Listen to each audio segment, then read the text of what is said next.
Sir, আমরা আজকে এখানে এসেছি ইসলামী ব্যাংকের গ্রাহক এবং যারা ইসলামী ব্যাংকে আমানতকারী, আমার টাকা জমা রাখে ডিপোজিটার, আমরা সবাই একত্রিত হয়েছি যে ইসলামী ব্যাংকের যে খুরশিদ আলমকে বসাইছে একটা চোরকে, যার স্ত্রী ঋণ খেলাপি, তাকে এই ব্যাংক এবং যারা যে প্যাসিস্ট ছিল তাদের আমলে প্যাসিস্টের বিদায়ের পাশে ফলাই গেছে, তাকে বিএনপি সরকার আনি আবার ইসলামী ব্যাংকটাকে ধ্বংস করার জন্য চেয়ারম্যানের পদে দিছি।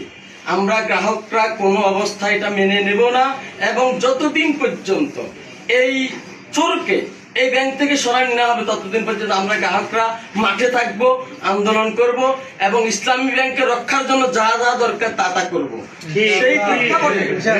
সেই প্রেক্ষাপটে আজকে আমরা আপনাদের কাছে এসেছি।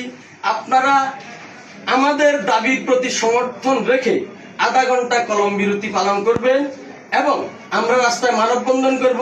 আমরা চাই সরকারের শুভ বুদ্ধির উদয় হোক, যে একটা প্রতিষ্ঠানকে রক্ষা করতে হলে সেখানে একজন ভালো লোকের দরকার, কিন্তু কোন চোর দিয়ে প্রতিষ্ঠান রক্ষা করা যাবে না। ঠিক আছে?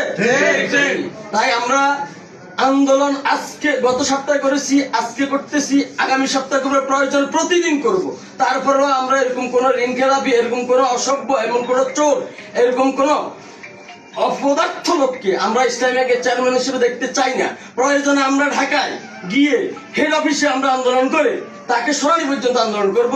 তাই আমরা আজকে আপনাদের কাছে আমরা এই সুবর্ণচরের গ্রাহক এবং ডিপোজিটার সবাই এসেছি এই জন্য যে আপনারা বিনয়ের সহিত অনুরোধ আপনাদের কাছে, আপনারা আধা ঘন্টা কলম বিরতি করুন।